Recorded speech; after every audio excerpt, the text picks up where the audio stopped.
like to start, first of all, just by asking each of the panelists, what have they done for me lately? And what can they do, what can they do for us nationally?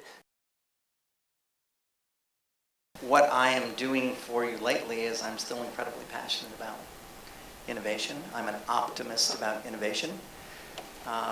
And I'm prepared to talk about anything that's of interest to the group that concerns innovation. But when you were running Procter & Gamble, yeah. what you did, just because we're going to go broad, I'd like to know particularly, yeah. Arthur LAFLEY's book, Game Changer, here is well worth reading. It's full of fascinating stuff. But I think it's about 200 pages here. Give us about 2-page synthesis. I'll give you the 3-sentence synthesis. Innovation is as much about the strategy, the system, and the culture, or the social system, as it is about the eureka moment or the invention. And that's my belief based on 33 years of experience. And one way to think about Edison is that he innovated or invented, probably innovated how one invents, okay?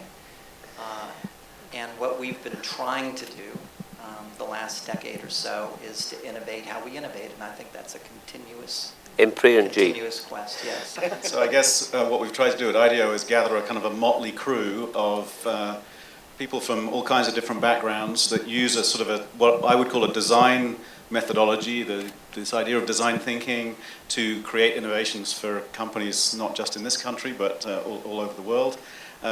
Really that's focused on trying to understand needs out in the world of people in different walks of life and using that as the source of a process that leads through kind of creating ideas, rapid prototyping. Well, how did you start? How did you get the idea to start the company? You started the company. No, I came along.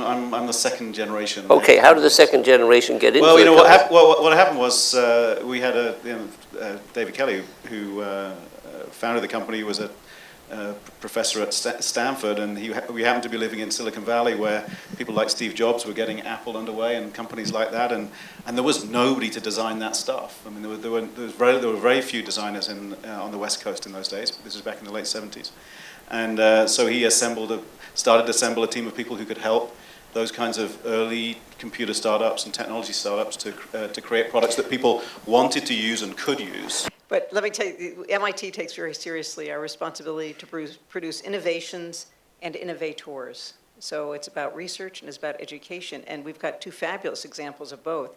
Michael Seema is here, Professor Michael Seema, who's real time producing innovations out of MIT through companies and fabulous medical devices. And Ray Stata, one of our innovators, is here. Ray is an MIT graduate who left and is an entrepreneur, started Analog Devices, a huge and hugely successful company. And so, coming off the MIT campus is a lot of stuff that we license and patent, but the production of innovators, so this education to, know how to innovate, whatever that is, we're pretty successful at. So if you look at just currently living alumni and the currently active companies they founded, it's over 25,000.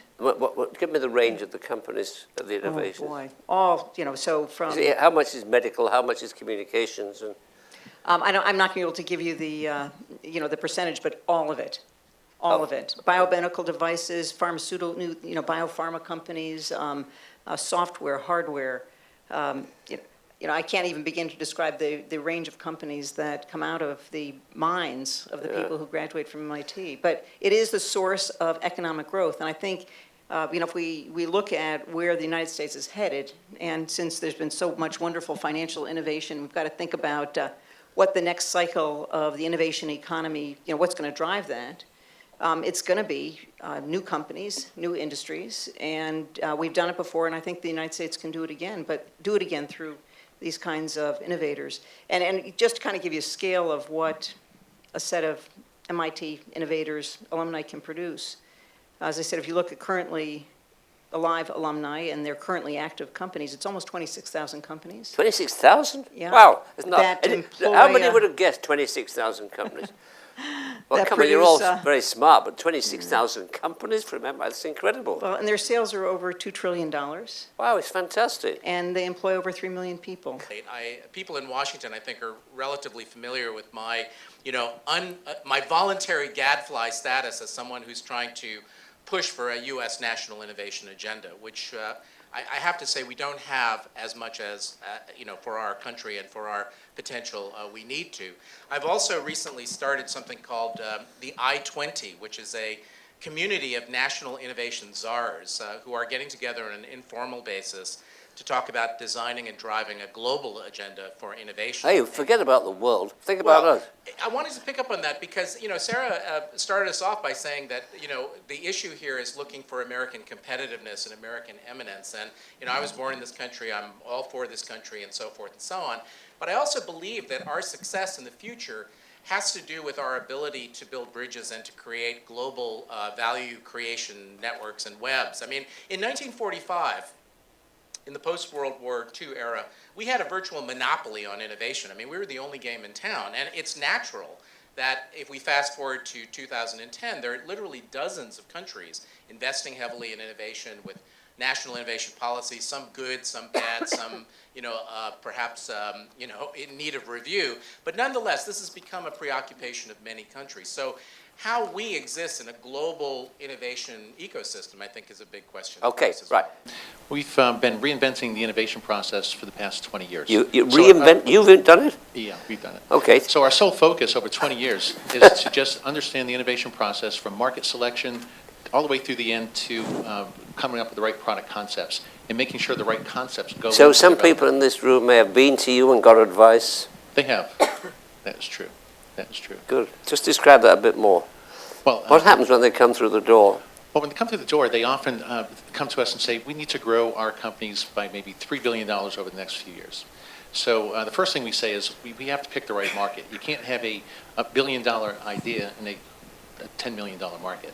So we have to go after markets, even if they don't exist yet. We have to know in advance if they are large enough for us to meet our revenue growth objectives. And through interviewing techniques that we've developed over the 20 years, we're able to capture all the customer's needs up front. Do you often turn people away who come to you and say, I've got this $1 billion idea, and I'm out? No, seriously, how many times do you hear presentations that have no value?